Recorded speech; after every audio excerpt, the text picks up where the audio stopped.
मछली भंडारी और वक्त हो गया सुपरफास्ट न्यूज की ओर रुख करने का। पूर्व प्रधानमंत्री और दिवंगत कद्दावर नेता अटल बिहारी वाजपेयी की 97वीं जयंती, राष्ट्रपति रामनाथ कोविंद और प्रधानमंत्री नरेंद्र मोदी ने अटल जी को दी श्रद्धांजलि। साथ ही सदैव अटल स्मृति स्थल पर पुष्प किए अर्पित। स्मृति स्थल पर प्रार्थना सभा का हुआ आयोजन। मौके पर बीजेपी राष्ट्रीय अध्यक्ष जेपी नड्डा और साथ ही अन्य वरिष्ठ नेता भी रहे मौजूद। सभी ने पूर्व पीएम अटल बिहारी वाजपेयी जी को याद करते हुए अर्पित की पुष्पांजलि। चंडीगढ़ में भारत रत्न पूर्व प्रधानमंत्री अटल बिहारी वाजपेयी जी को उनकी जयंती पर मुख्यमंत्री मनोहर लाल ने किया नमन। कहा, राजनीति के दूरदर्शी और साथ ही युग पुरुष के रूप में सदैव हमारी स्मृतियों में रहेंगे अटल जी। कोरोना पाबंदियों के बीच अब दुनिया भर में मनाया जा रहा क्रिसमस का त्योहार। पीएम मोदी ने देशवासियों को दी बधाई। देश भर के गिरजाघरों में प्रोटोकॉल के तहत हुई प्रार्थना। मौके पर कांग्रेस नेता और ट्वीट करते हुए कहा, सभी को क्रिसमस की बधाई, सभी के स्वस्थ, खुशियों और साथ ही भाईचारे की करता हूं कामना। यूपी चुनाव को लेकर बीजेपी की तैयारियां तेज। पीएम मोदी नए साल में काशीवासियों को देंगे कई नई सौगात, जिसमें कचरे से कोयला बनाने वाले प्लांट और रोपवे परियोजना का शिलान्यास शामिल। जनवरी के पहले हफ्ते में पीएम मोदी के वाराणसी दौरे की संभावना। पीएम के आगमन की तैयारियों में जुटा प्रशासन। कचरे से कोयला बनाने का पहला प्लांट रमना में होगा तैयार। रमना प्लांट को लेकर एनटीपीसी और विद्युत व्यापार निगम ने पूरी की तैयारियां। प्लांट निर्माण के लिए रमना 25 एकड़ जमीन चिन्हित। 23 दिसंबर को पीएम ने काशी को दी थी 2100 करोड़ की परियोजनाओं की सौगात। बढ़ते कोरोना के बीच एक्शन में चुनाव आयोग। स्वास्थ्य सचिव के साथ 27 दिसंबर को होगी बड़ी बैठक का। इलाहाबाद हाईकोर्ट ने चुनावी रैलियों पर रोक लगाने की अपील।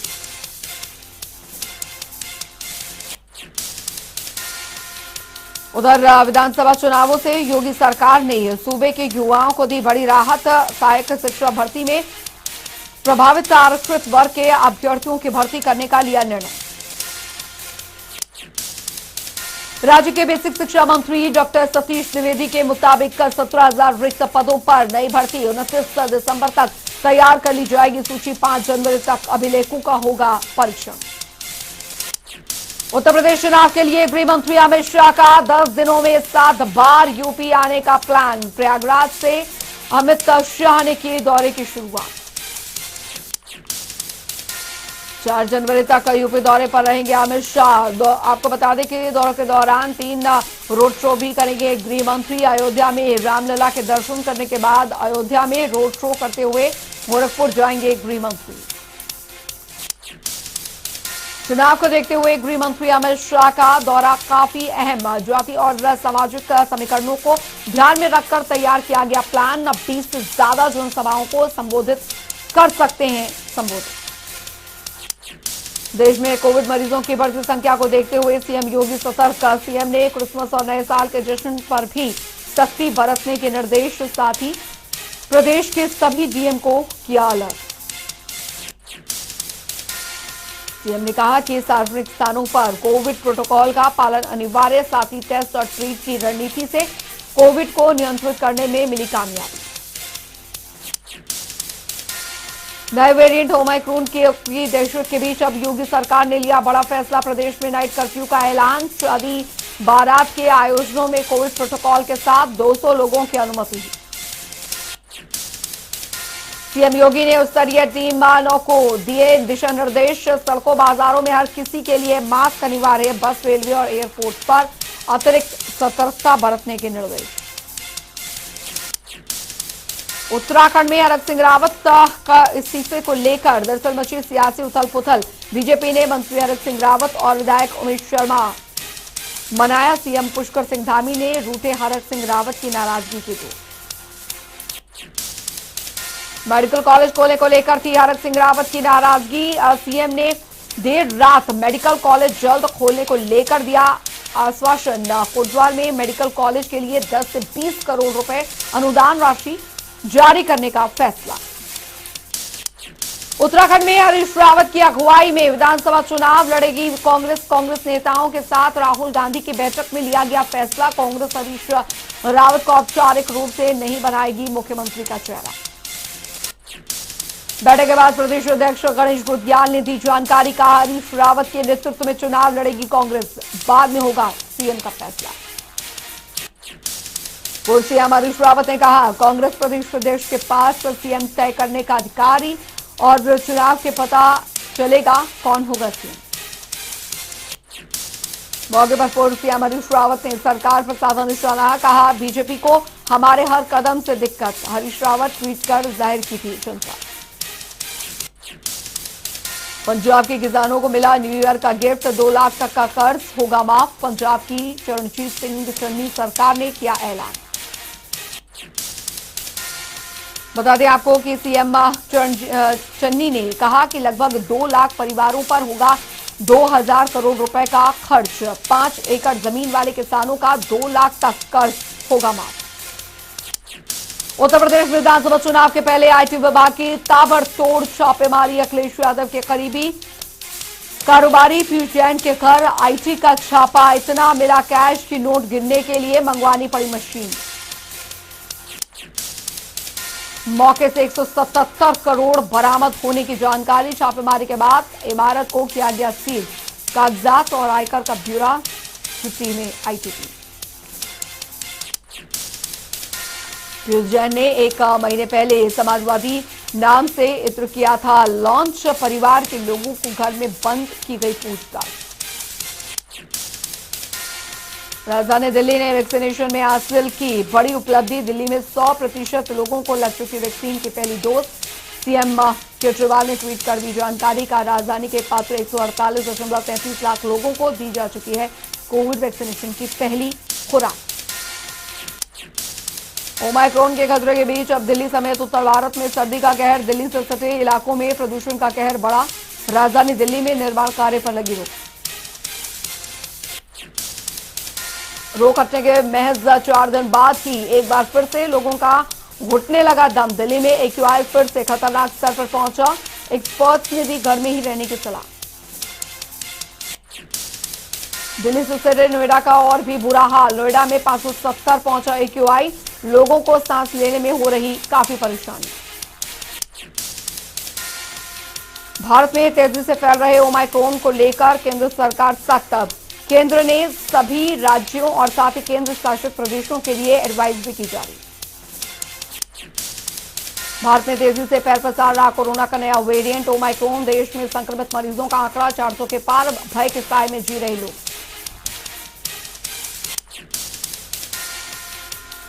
देश के 16 राज्यों में फैला ओमाइक्रॉन। महाराष्ट्र सबसे ज्यादा दहशत मचा रहा नया वेरिएंट। कुल संक्रमितों की संख्या हुई 108। महाराष्ट्र में तेजी से बढ़ रहे मामलों ने बढ़ाई सरकार की टेंशन। सरकार ने प्रशासन से सख्ती बरतने के दिए निर्देश।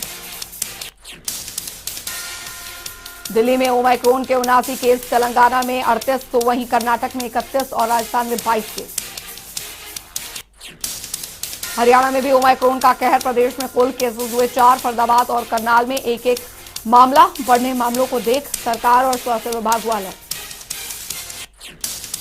ओमाइक्रॉन वेरिएंट के बढ़ते मामलों के बीच अब देश की राजधानी दिल्ली में नए साल और क्रिसमस को लेकर नई गाइडलाइन जारी। नए साल और क्रिसमस का दिन रहेगा फीका। रेस्टोरेंट से लेकर खेल और साथ ही धार्मिक सभाओं पर नई गाइडलाइन जारी। काम करने की जगहों पर और दुकानों में नो मास्क नो एंट्री को कड़ाई से लागू करने के भी आदेश। देश में कोरोना के नए वेरिएंट के बढ़ते खतरे के बीच अब तमिलनाडु में ओमाइक्रॉन विस्फोट। 33 नए केस मिलने से मचा हड़कंप। राज्य में कुल मामलों की संख्या 34 पहुंची। यूके में कोरोना के सबसे खतरनाक रूप ओमिक्रॉन की लहर के बीच अब पहली बार 24 घंटे में मिले कोविड के 1,22,000 मरीज। इजरायल में ओमाइक्रॉन का कहर। नागरिकों की जाएगी कोरोना वैक्सीन की 4थी डोज। प्रधानमंत्री कार्यालय ने विशेषज्ञों से सुझाव लेने के बाद कोरोना वैक्सीन की 4थी डोज लगाने का किया ऐलान।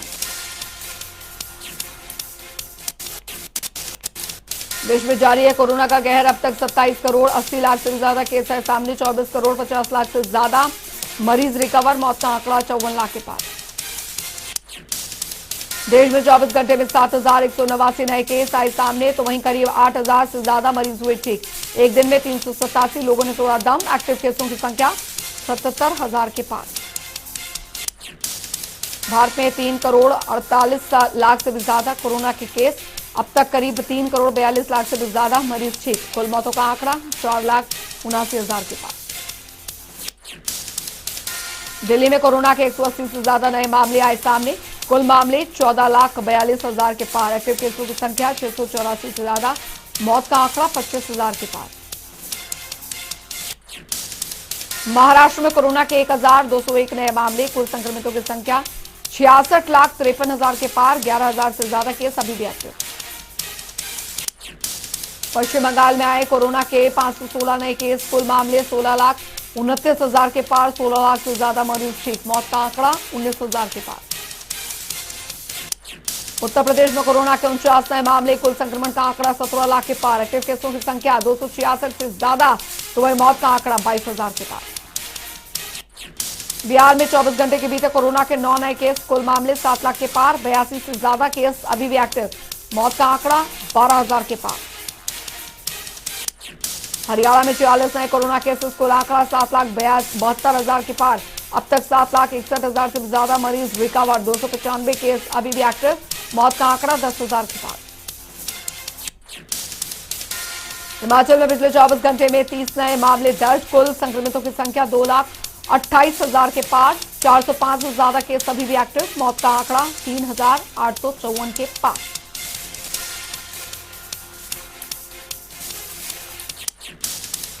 देश में कोरोना के खिलाफ वैक्सीनेशन अभियान जारी। वैक्सीनेशन का आंकड़ा 141 करोड़ के पार।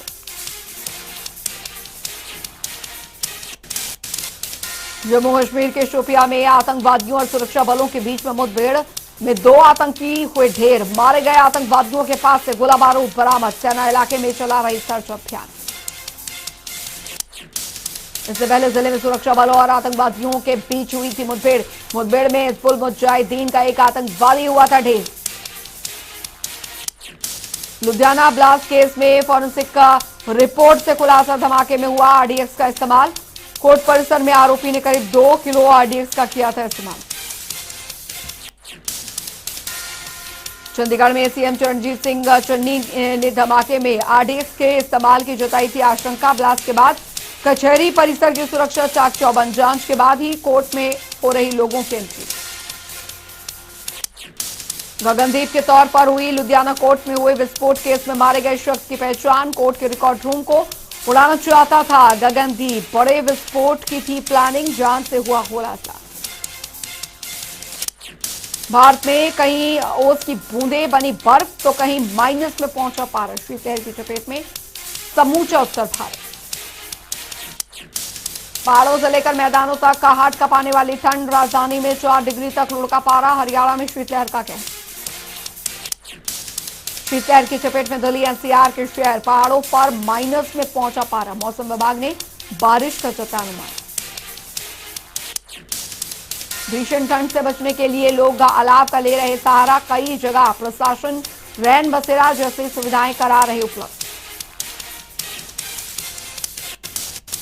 ओमाइक्रोन को लेकर हरियाणा सरकार सख्त। हरियाणा में लागू हुआ नाइट कर्फ्यू। रात 11 बजे से सुबह 5 बजे तक बाहर निकलने पर प्रतिबंध। सार्वजनिक स्थलों और अन्य कार्यक्रमों में नहीं जमा हो सकेंगे 200 से ज्यादा लोग। मेरठ के केतवाड़ी में हुई जन विश्वास यात्रा में हरियाणा के पूर्व वित्त मंत्री और बीजेपी के चुनाव प्रबंधन के सह कैप्टन अभिमन्यु ने की शिरकत। मौके पर कैप्टन अभिमन्यु के साथ क्षेत्रीय अध्यक्ष मोहित बेनीवाल और सांसद संजीव बालियान रहे मौजूद।